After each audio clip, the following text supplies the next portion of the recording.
Hello, people of God. How you doing? Good morning. How you doing? So, I wanted to come on here and share a revelation that God had given me in the book of Deuteronomy. God had me read the book of Deuteronomy and Judges, and then He wanted me to go back to Deuteronomy. And I'm like, Lord, why you want me to go back? Yeah.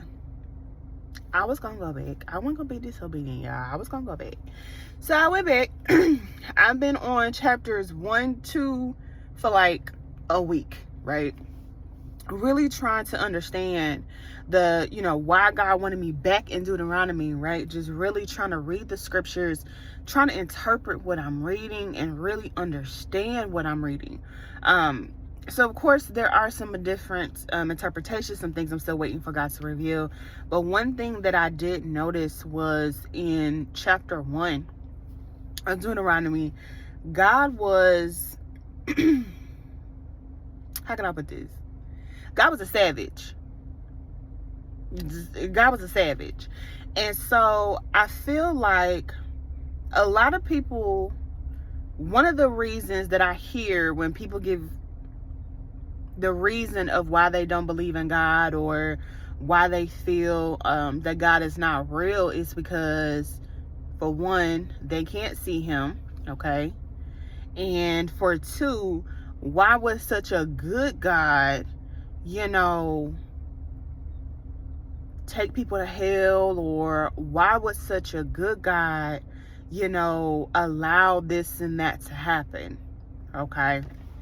And so I think what we end up always forgetting is you always want to put the blame for other people's actions on God. You can't do that, okay? You can't do that. God gave us free will to choose whatever we wanted to do, okay? So if Susie went out and had an affair with Mark, you can't blame God because Susie had free will to do what she wanted to do. The thing is a holy God cannot be surrounded with filthiness and sin.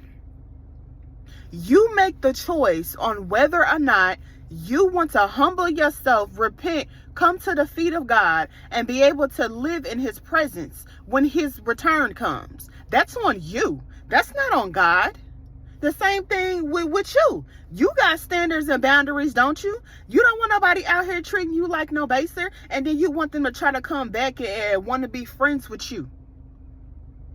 So somebody's supposed to disrespect you, and then you're supposed to let them back into your circle? It don't work like that, and we're made in God's image. You understand? Yes, we are to be holy and righteous and blameless before God. We are to be good people. But at the same time, you are not a doormat and you are not to be stepped on. Do you think God's finna let you walk all over Him?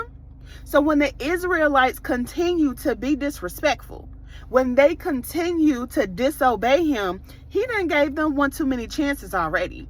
Because the first time that they wanted to disrespect Him back in Exodus, He wanted to go ahead and consume them all with fire. But on the account of Moses interceding for him, that's the only reason why He didn't do it.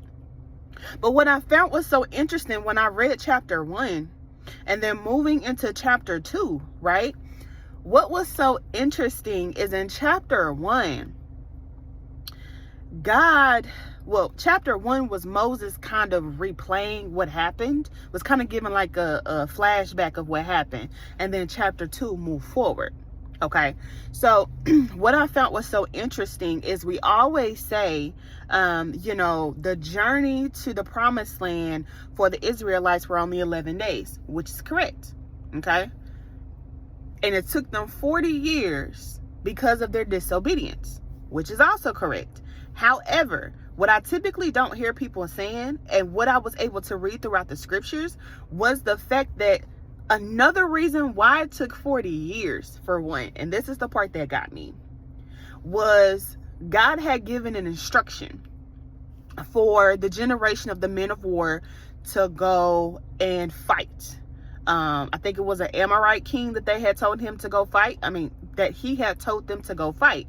Well, they went over there and noticed that the land was good and fruitful, and they brought back, fruits and stuff. But then that night was talking amongst themselves, talking about them people is big and they strong and they got all this and we scared.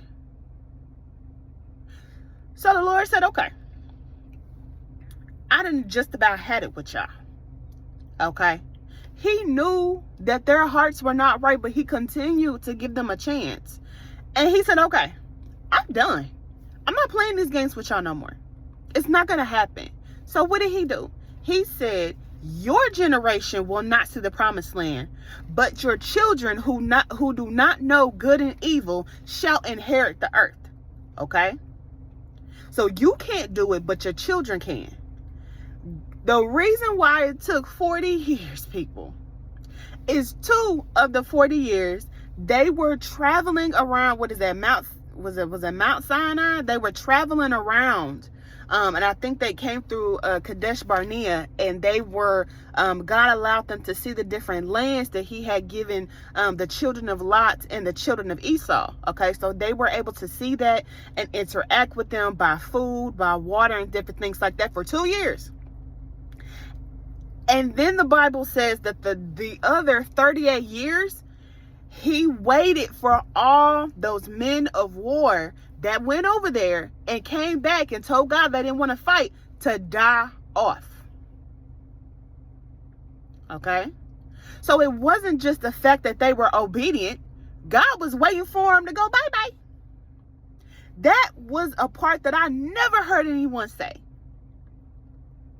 Never heard anyone say that. And that was like, God could have consumed them in that moment. He could have consumed them, but what did he do? He allowed for them to still take care of their families. He allowed for them to still look and see what he blessed everybody else with. But because of your disobedience, I'm going to have you walking in the wilderness. But God still provided. You hear me? Even though they were disobedient, and that particular generation would not be able to inherit the land of milk and honey, he still provided to them until they died. So you tell me, how is he not a good and just God? You're going to have to make it make sense. Because he didn't consume them. He could have consumed them and just got rid of them and or whatever. But see, he didn't do that. He still allowed them to be able to take care of their families and still be able to live a life until they all died. That was the part that blew my mind. And by the time they died, that's when Joshua had now became the new standard. Okay? And Joshua was the one who was obedient and did what God told him to do. Okay? But it just shows how people want to talk about God send people to hell. God don't send nobody to hell. God don't send you to hell. You send yourself to hell. You send yourself to hell because you want to do what you want to do and you want God to bless you. I don't know. I'm going to be honest. I don't know who's sitting up here preaching this and telling this to you. But when you give your life to Christ, you are to change your life wholly. Okay? Your whole life should change and exude the presence of God in it. Okay? You don't give your life to Christ and then the next day you in the club. You don't give your life to God and then the next day you out here fornicating. That's not how that works. If you die in sin, you will not inherit the kingdom of heaven. Let me say that again for all y'all in the back and for all y'all that got closed ears. If you die in sin, and sin does not mean that you were out here fornicating. Sin is fornication, adultery, cursing, getting drunk, getting high, and unforgiveness. Catch that. Unforgiveness. Holding grudges against people. Unforgiveness is a sin. And a host of other dirty, nasty, filthy, gutter butt stuff that we won't say. If you die, take your last breath in unrepented sin, you will not inherit the kingdom of heaven. It does not matter if you done gave your life to Christ. If you die in unrepentant sin, you will not inherit the kingdom of heaven. I need you to catch that. Because it's a lot of y'all walking around here holding on to grudges, but people don't even remember stuff that they said years ago. It's a lot of y'all walking around here with traumas that need to be healed. It's a lot of y'all walking around here with unforgiveness. You've got to let it go. And the letting go ain't for them. The letting go is for you. You cannot hold on to those things. You have anxiety, you have depression, and you feeling you in lack and poverty. Do you not know that spirits don't come in ones? You don't just have one spirit, you got multiple spirits. Okay? They all play with each other. They all talk to each other. Y'all better start looking up the demonic kingdom and start learning something. Y'all think it's a game. And I keep telling y'all this stuff ain't no game. It's a lot of stuff that y'all have that y'all can be delivered from. You don't have to live like that. You choose to live like that. Because for some reason in your mind, coming to Christ and giving up your little dirty things that you think that you love so much is going to be terrible. I promise you, it may be hard at first, but the more you seek him, the more you accept him, the more he changes you, and your appetite shall change. With me being on a weight loss journey here, I loved sweets. I ain't gonna lie, I'm a sweets girl. Give me some cake, some cookies, and some pies. Just being honest, right? But when I stopped eating those things and I found the protein brownies and the protein chips and the protein cookies, I got used to the taste, okay? Because if I'm going to eat those things, and they need to be lesser calories, they need to be high in protein and lower in fat. That might not have been lower in carbs though, but that's okay. I'm not low carb. I don't care. So the thing is when I ate those things, I got a taste for that. Okay? Catch that. I got a taste for that. And then when I went back and ate a honey bun, or I ate an apple fritter donut, it wasn't hitting, because my appetite changed. I crossed over to fitness, to a new life, to a new way of thinking, to a new way of maneuvering my life, which meant that my appetite had to change. What I wanted changed. And it's the same way when you move over to Christ, your appetite will change. You don't want the same stuff no more. You don't want to deal with the same silly men no more, or the same silly women no more. You don't want to be out here doing the same stupid stuff that you was doing as a teenager. You don't want that life anymore. And it's a lot of you that are struggling, that truly want to come to Christ, but you such a people pleaser, and you so worried about what somebody think about you. I think I already told y'all, when you come over to Christ, you can't be no punk. Y'all got to get that situated and cleaned up. It don't matter what no haters say about you. It's only about what your Father in heaven think and say about you. It don't matter. They can say whatever they want. Are they going to heaven? Or are they going to hell? Which is what they need to be worried about. They don't need to be worried about you. They need to be worried about where they're going to spend eternity. That's what they need to be worried about. You don't need to worry about that. You do what God called and commissioned for you to do.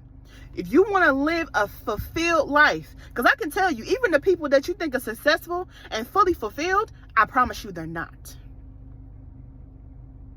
They're not. Don't let it fool you. The love of money is root of all evil, not money itself. It's the love of money. God gives us money to be able to do things, but don't allow nobody to make you think that just because you got money that you are worldly, we will be able to say you're successful, okay? But don't let nobody think that just because you got money or whatever, that somehow that equates to you being at the maximum high level of your happiness, because that is not true. That is not true, okay?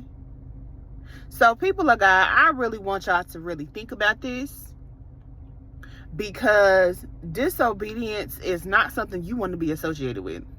When God tells you to do something, you need to do it. When you feel that inkling in your heart and you feel, that discernment is telling you, okay, something's not right, you need to be able to discern that. And yes, God will use anybody in order to accomplish his goals. Okay? It does not matter who you are. God will use you. I give you a testimony of my life, baby. I was married to a warlock and all kind of stuff. Okay? So, people of God, y'all just really have to take this to heart. Open up your word. When I tell you, the Bible is living. Just like our God is a living God. And so is his word. There were stories, like I've always been in the New Testament. And now that God has me in the Old Testament, I'm learning stuff I didn't even know. I mean, it's such enlightening when you open his word and you really take the time to read, y'all. Like, you start to see things differently. And that's what he wants. I promise, the world that we're looking at is not it. And when God be able to open your mind and open your eyes and show you the word for what it is, you will never look at life the same way. So I hope this blesses you, people of God. Please go to the feet of God. Take me to God. Take everything I say to God and go to him. And he gonna reveal everything to you. I hope y'all have a good day. Until next time.